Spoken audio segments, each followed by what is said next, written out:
Good morning. Howdy, y'all.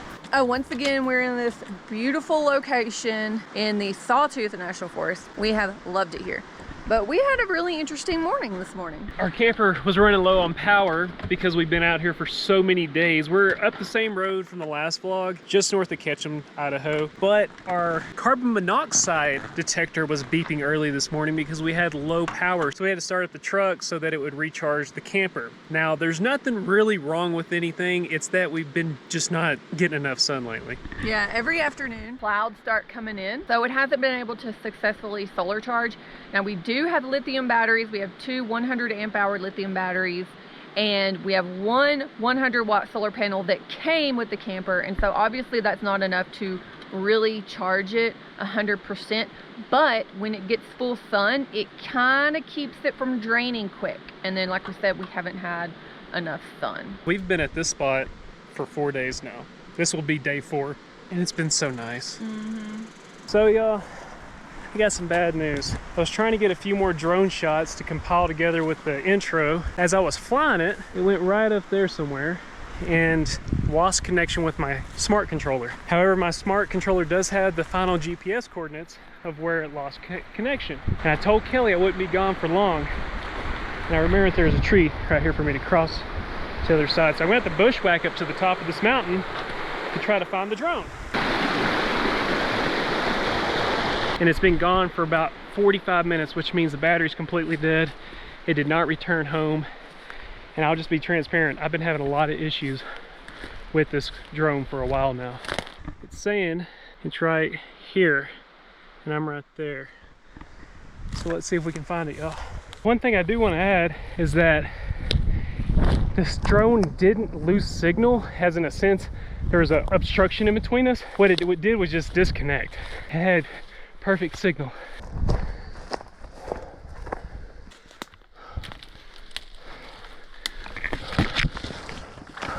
This stuff is pretty darn steep. You can see the grade sort of. Oh.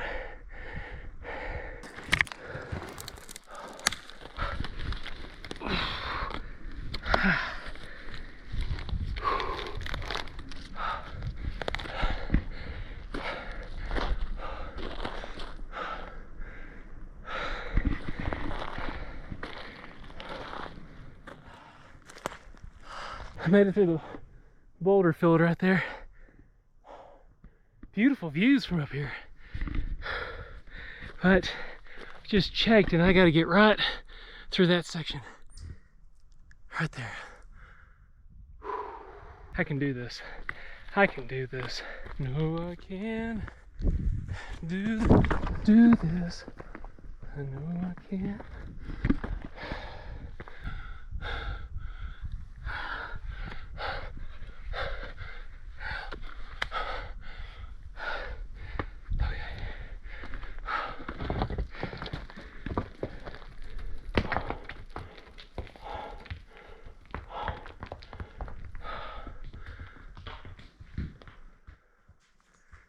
I didn't mean to do that.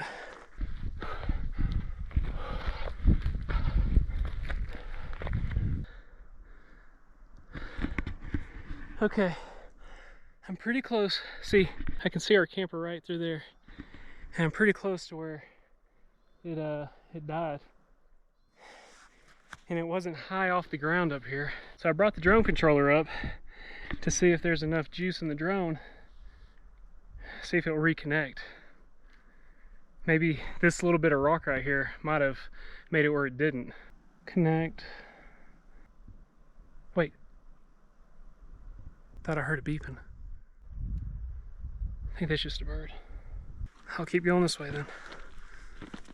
And I'll put this controller up because apparently it's not helping me out at all. And just go towards this GPS coordinates and see if we see anything.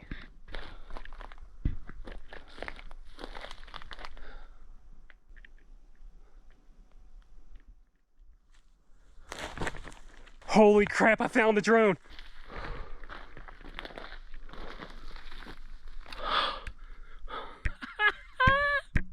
I found the drone! What? Look at this. Where's the battery at? That's why it's not connecting. Y'all, it hit hard. It hit really, really hard. Let me see if I can find the battery. This makes no sense why it continues to disconnect. Y'all have never seen me irritated. I'm really starting to get a little irritated that this drone will just disconnect in midair. I can be looking at it and it will disconnect. It will just hover there and do its own thing until it runs out of battery. So that's probably exactly what it did, is it just hovered instead of returning home, which it's supposed to do, and then crashed. And I see the battery.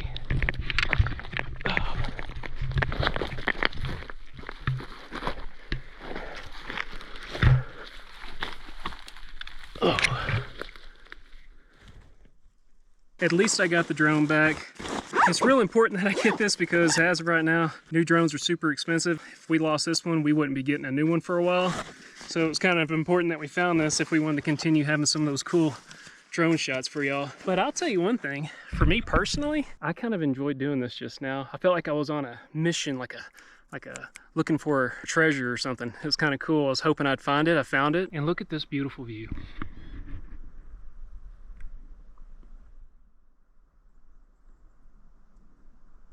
And I couldn't ask for a better place to lose this thing versus losing it in a swamp or something. This was a little bit more fun and exciting, wasn't it? Okay, I want to try to get back down safely so that Kelly and I can try to still get to what we were planning on doing today. See y'all at the bottom. Okay, y'all, made it down safe, but it was scary. A lot of loose rock, a lot of things rolling beneath my feet. And I started a new competition that will be in the Olympics very soon called butt surfing, where you get on your butt and you just slide down. Hope to God you can grab something.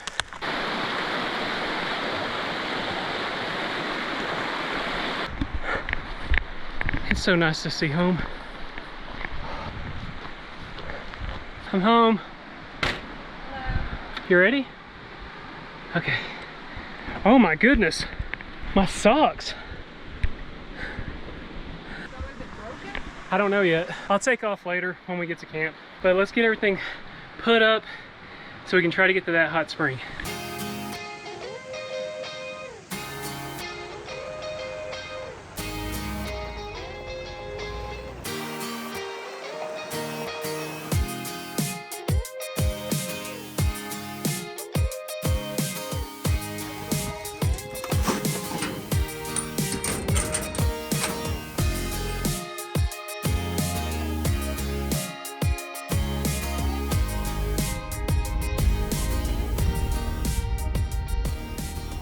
We made it to the hot spring and I'm stoked because there is nobody else here. You can actually see the vapors coming up. And this is off the beautiful Payette River. This is not so cool. I just can't believe there's nobody else here. All right, we gotta get down safely. Okay. It's treacherous. It's scary. Here, I'll do this. Okay. I'm just gonna go down like this. Okay, I'll buy that for $1. Whoa, okay. Now there are over 200 hot springs in Idaho. Most of them are in central and southern Idaho. And the way these hot springs are formed is snow melt and rain go into cracks in the surface of the earth, go down, you know, a mile or so into the crust. And there are hundreds of dormant ancient volcanoes that have magma under the surface, probably about 1 mile to 3 miles below ground. Since hot water is less dense than cold water, the new cold water coming down pushes the hot water up, and then you have a continuous hot spring occurring. Some of these hot springs can get up to 200 degrees Fahrenheit, and look at that big boy right there. This is called the Sacagawea, hopefully I'm pronouncing that right, hot spring. These pools can be anywhere from 96 to 102 degrees, depending on how much of the river water is coming in and mixing with the hot spring water. Now I was saying a minute ago, some of these hot springs can get up to 200. Here, I don't know how hot these are. This might be 200 because it's scorching hot. If you put your feet or hands into it, it literally feels like it's taking the flesh off of your body. What, honey? It is? Perfect. Oh God, it's hot up over there. Yeah. Perfect. Oh, it's like a bath. Wow. Oh. So this is our first actual hot spring in natural nature. We've been to Hot Springs, Arkansas. If y'all are Arkansans, you know, Hot Springs, Arkansas. But those hot springs are capped off and you can only get in them through a bathhouse located in downtown Hot Springs. So this is our first natural hot spring to be in. Yeah, I'm taking the shoes off and surrounding. Man, this is nice. This is really nice. Woo, awesome. While we're here, let's go over here and look at this hot spring. Now it's not just coming out of one spot. These hot springs are going all the way over there if you can see the fog. And people have made these pools all over the place where this cool river, like she was talking about, will come in, mix up with the hot spring water and drop the temperature a little bit, because that water is probably in the 40s right there.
Oh, this is so nice. I love it. Yeah. I love it. This pool's a little bit hotter than the other one, so we're jumping back and forth. That one's cooler and this one's...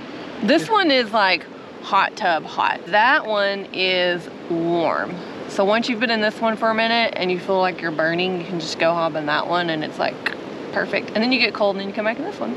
And what's so smart is somebody built a little canal right there to funnel the river water in. Yeah, you've got river water coming in and then hot spring coming in. Yeah, there was some ingenuity going on out here. And who would have thought that this rock was like a laundry, y'all? Yeah. This is nice. This is Uptown High Rent. Yeah, it really is. We're gonna hang out and enjoy the soothing, healing waters for a little bit, then we'll head on to camp. We're at camp now. This is called Stanley RV Park in Stanley. So where we were in Ketchum, they had one RV park. And then here, they only have one. So the RV parks with electric and sewer and water are far and few between. There's only the two that we know of. This is so cute. Everybody has enough room beside each other. Great view. I mean, look at that. But anyway, so once again, that gives us a chance to drain our tank. We can fill up when we get ready to leave here. We can charge the camper. That is the #1 reason that we came here, was to charge a camper. Speaking of that, I need to check and see where it's at. So we told you that we have 2 lithium-ion batteries. Also, we have a smart shunt on our batteries that has an app that lets us know where the levels are on the battery. So as we were driving, we got some charge. The voltage on both batteries is up to 12.92. And once we get plugged in, hopefully we can get up to 1345, something like that. So we're getting in 8.52 amps of current, and he just plugged it in, and 111 watts of power. Anyway, I like this because it kind of lets us know what's going on. Well, I'm gonna shower. We're gonna get set up. I'm gonna be cooking spaghetti tonight. It's gonna be so good. I can't wait. We're starving. While Kelly's showering, let's take a quick look at the drone now that I finally had a second. And I mean, it looks okay. You got a little scuffed up right there where that popped out of hair. Overall, still looks like it's gonna function. Let's take off and see what it does.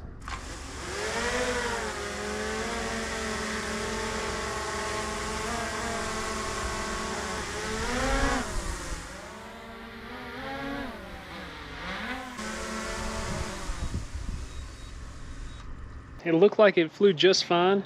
Everything seems to be functioning properly, but I think right now would be a great opportunity to show y'all what I was trying to capture with the way that the sun was angling in the valley. It was breathtaking.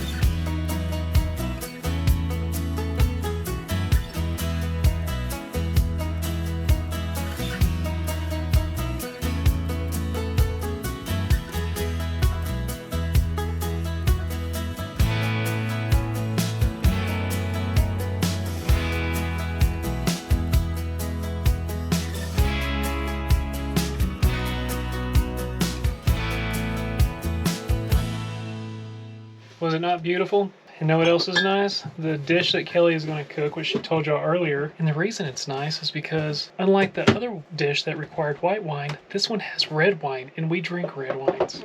Which we love. So we're going to wine a bit, and we're going to cook spaghetti. Now this spaghetti is cooked in a pressure cooker, and it is also in my cookbook. So we're going to do that tonight. The plan was to cook outside because I like to use the pressure cooker outside. I don't like to use it indoors.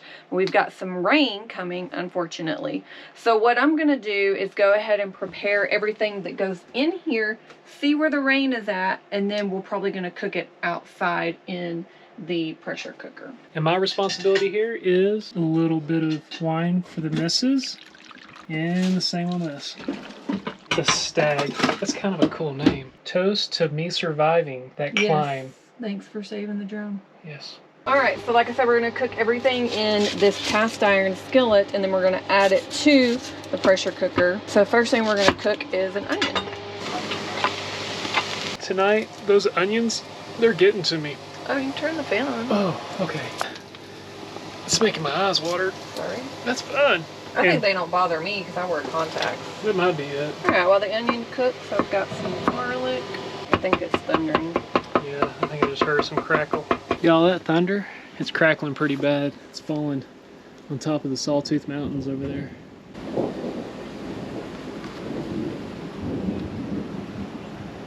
I'm adding garlic. She is? Okay. We're wondering if we should go ahead and put the cooker up outside. Alright, I'm going to add in some garlic. Let that cook for a minute. Is it coming this way? Yeah, I'm kind of gonna... How about this? I just go ahead and put the cooker up for now. Alright. And if we use it, I'll leave the table out and all that. Okay. We'll do that.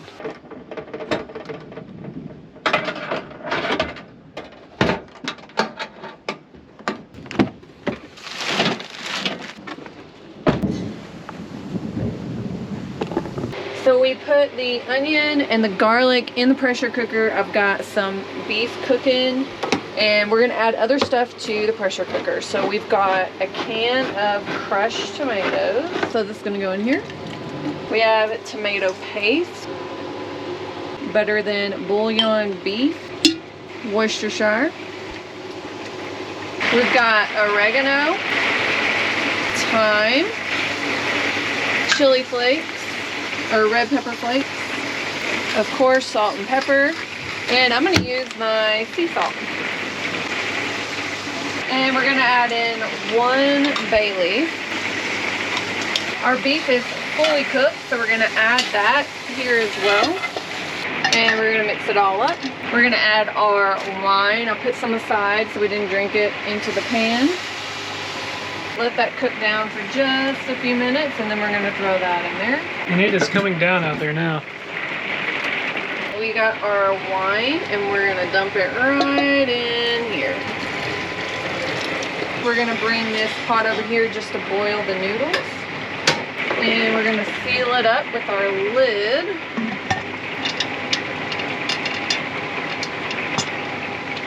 So what we're going to do is we put the burner on high, and once you hear whistling coming out from these holes, then you're going to want to start your timer.